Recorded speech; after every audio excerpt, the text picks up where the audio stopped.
Yo, what's up guys? Welcome back again to my YouTube channel. Okay guys, ituturo ko sa inyo ngayon kung paano gumawa ng text behind object sa KineMaster. Pero bago natin simulan to, please don't forget to subscribe and click the notification bell for more updates. So game, wag na natin patagalin. Open na natin yung KineMaster. Click natin yung create sa gitna, tapos yung 16:9, yan. Then, ilagay natin yung background video. Yan, ilalagay ko na lang sa description box ko yan. Alam ko marami naghahanap ng video na yan. Then, lagay natin sa may unahan, yan. Layer, tapos yung text. Lagay natin yung channel name ko, yan. Yan. Tapos, lagyan natin ng space para mas mukhang mas maganda. Yan. Then, okay. Then, baguhin natin yung font. Yan. Okay. Tapos, babayin natin yung text. Yan. Sakto natin dun sa dulo ng background. Yan. Then, okay. Then, resize lang natin yung channel name ko. Yan. Size natin. Para mas mukhang maganda. Okay. Lagyan natin sa may unahan. Yan. Click natin yung layer. Tapos yung handwriting. Then, yung pen na gamit. Yan. Tapos yung color green lang.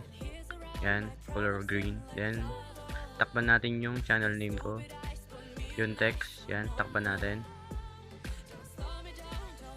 Yan. Then, yan. Yan. Then, okay. Tapos, pabahin lang din natin yung handwriting. Yan. Tapos, click natin yung alpha. Bawasan natin yung capacity. Yan. Yung makikita yung text. Then, okay. Lagyan natin sa unahan ulit. Then, click natin yung handwriting. Tapos, i-click natin yung susi sa may gilid. Yan. Click natin yan. Yan. Tapos, dahan-dahan natin ililipat. I-adjust natin yan. Yan. Yan. I-adjust natin yung color green. Yan, dahan-dahan lang. Letter by letter. Sakto lang natin siya sa may puno. Yan, sa may puno. Yan, sa B. Para sakto yung animation. Yan, sa may T. Yan, sakto lang natin siyang ilalabas sa may puno. Yan. Then, sa may A na tayo. Yan. Then, yan. Sa may A. Yan. Then,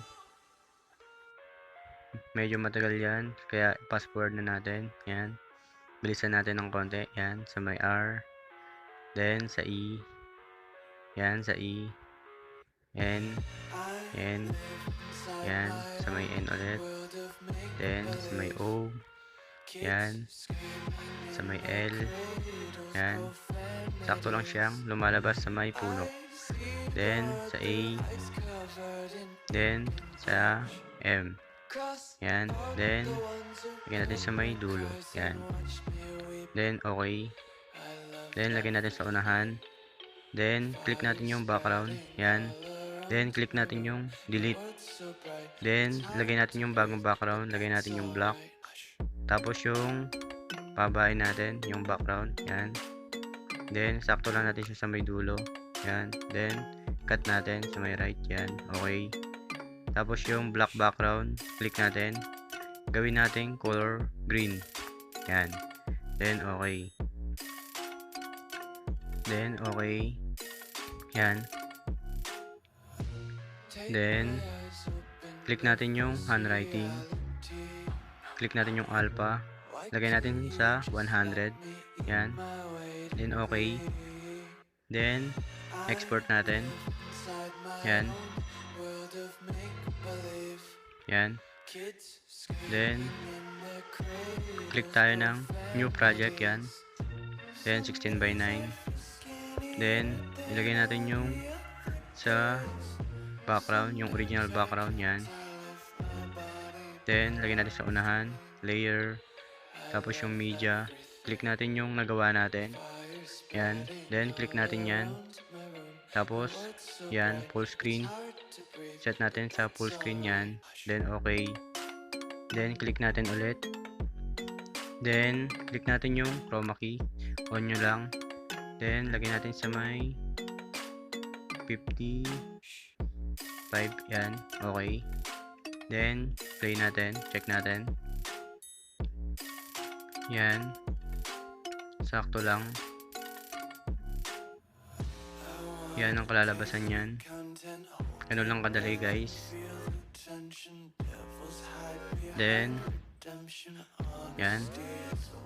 Lagyan natin sa unahan. Click natin yung layer. Lagyan natin ng overlay. Lagyan natin ng cinematic frames. Yan. Para mas mukhang maganda.